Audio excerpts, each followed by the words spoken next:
Hello and welcome to the Listening Post's unboxing channel on YouTube. Today I'm unboxing Yamaha's brand new RX-A4A home theatre amplifier.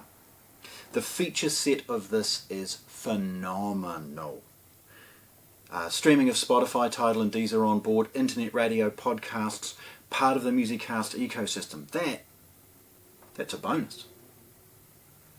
The core of this is HDMI standards beyond anything. All of their HDMI sockets are 40 gigabits per second, so look at that.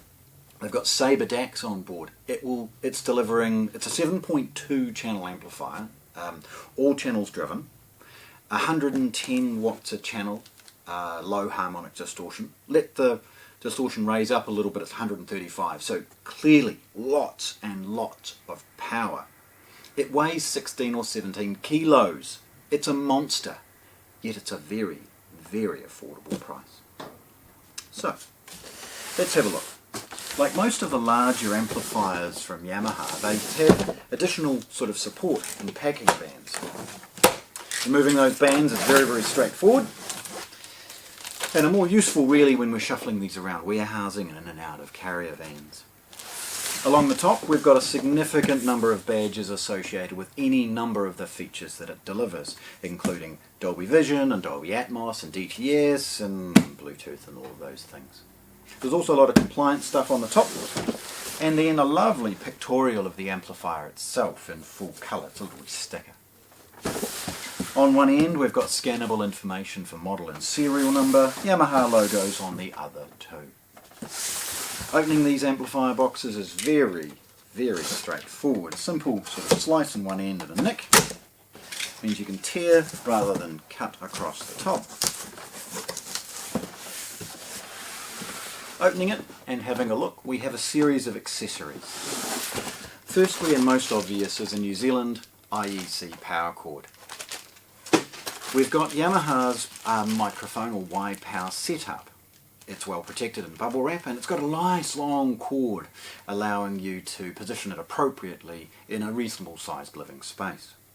It's important to note that Yamaha have tested their microphones up against studio recording quality mics and used an equalization process within to give a flat response, enabling them to put a relatively cheap microphone in place and deliver some exceptional results.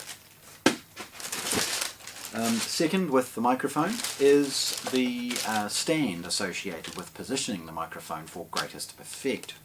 This is a 3-position and height with a little foot, allowing you to take the 4 microphone tests in the room and equalize for location, frequency response, size, all of those things as far as the speakers, as well as the equalization associated with your room I should say. Absolutely brilliant to see. There's a basic manual along with a warranty card and a basic setup guide on here, along with what you expect to see in the box. There's Yamaha's excellent remote control.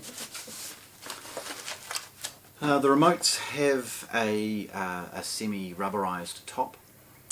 This being a 7-channel amplifier, you can set it up to do a second zone. So the remote has a small switch at the top, and please hang around for some photographs, I'll take some close-ups.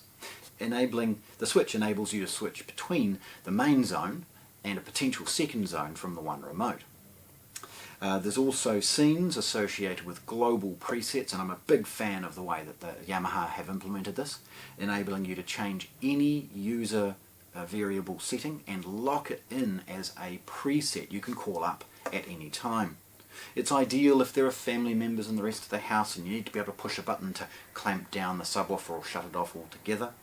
Or maybe the opposite, have a theatrical kind of thunderous overkill associated with some of the biggest sci-fi and action movies. And then of course return it to normal at the push of a button. The setup and navigation is very easy, along with changing DSP or program settings, and of course the volume button is centered, easy to operate with the thumb. Drilling in, last bit of accessory, oh of course the batteries for remote control, a couple of AAA's. And the last accessory is the aerial associated with the FM and DAB tuner that's on board. There's a couple of pieces of polystyrene to help protect the unit in transit, and then lifting the unit out. Okay. Now, this is part of the Yamaha Vintage range, and with that there's a style difference from the RX-A and the RX-V series. The RX-V, and please, you'll see that on other unboxing, have a curved front fascia. The RX-A's are bold and square. Taking the polystyrene sort of papery stuff off, it's relatively straightforward. It's a simple bit of sellotape, and then walk the amplifier off the packaging. Tilting it forward, I want to bring your attention to a couple of things, and hopefully the light kind of catches it. Firstly, it's got a chassis over a chassis. It has this sort of resonant plastic cover over the metal chassis beneath that enables the amplifier to be extremely rigid, allow for a lot of air ventilation, particularly in some of the critical parts, not only the amplification but also the video processing. And it means that the whole product can ventilate brilliantly well. You'll see again, if hang around for some close-ups, Yamaha's power supply, along with oversized caps, delivering all of the control and current to the transistor-based amplification. The front of the amplifier is relatively muted, but again, hang around for some photographs where we'll light this up and so you can see. The first is a Yamaha screen printed logo, and along the front, on-off button. Beside that, USB for the purposes of external playback of media off a USB drive, and also perhaps even charging a portable device if you're using it for Bluetooth or a controller.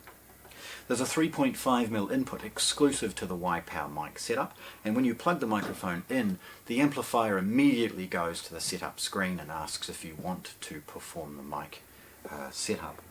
There's a 6 1/4 headphone output, along with a silent cinema mode, giving you an illusion of surround sound. The Vintage logo, and then the model, which is the RX-A4A.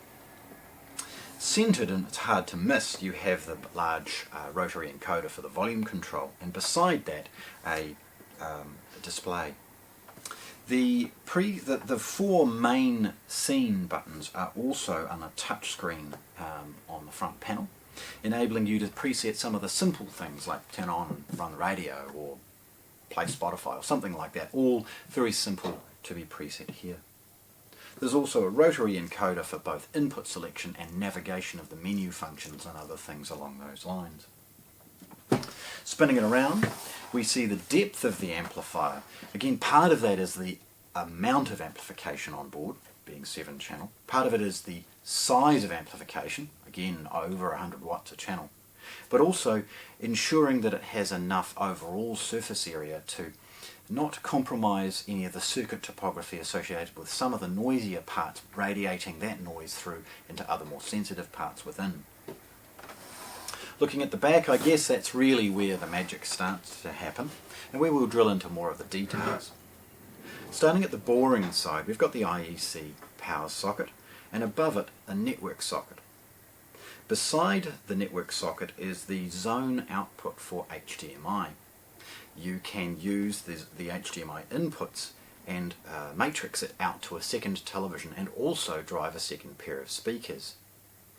Above the output is one of the Wi-Fi aerials. There are 2 because this unit supports the 5 GHz and 2.4 gig Wi-Fi, and the ability to add wireless rears, which means that it uses one of them to communicate with the outside world and the other one to communicate out to any wireless rears. But I'll be honest, somebody who's investing in something of this quality is unlikely to add wireless rears and are more likely to have something cabled. There are 7 HDMI inputs, and all of them are 40 gigabits per second. They're not compromising or focusing attention on only a couple for the emerging 4K high frame rate or 8K video. There are two parallel HDMI outputs, one of which is clearly labelled for the eARC audio return from a television. There is some control at both remote IR in and out and 12 volt trigger, enabling this amplifier to trigger perhaps projector lifts or electric screens and other things along those lines. There are pre-outs clearly labelled with this sort of white overlay and paint for both zone 2 output, enabling you to drop amplification in for a large stereo if required, and also the processed outputs associated with the 7.2 channels of processing on board. The inputs, along with the FM aerial, have a phono input with a ground, a single coax, and 3 additional traditional analog left and right inputs. Centered and beneath everything from a layer of electronics perspective is the amplification outputs, or binding posts for the speakers. They're covered off with those little plastic caps to ensure that bananas can't initially be utilised, but those caps are very, very easily removed with a little fingernail. It has 1, 2, 3, 4, 5, 6, 7, 8, 9 binding posts on the amplifier, implying that you are able to connect a second zone and run 7 channels within your AV setup, switching the least utilised rears into that second speaker location.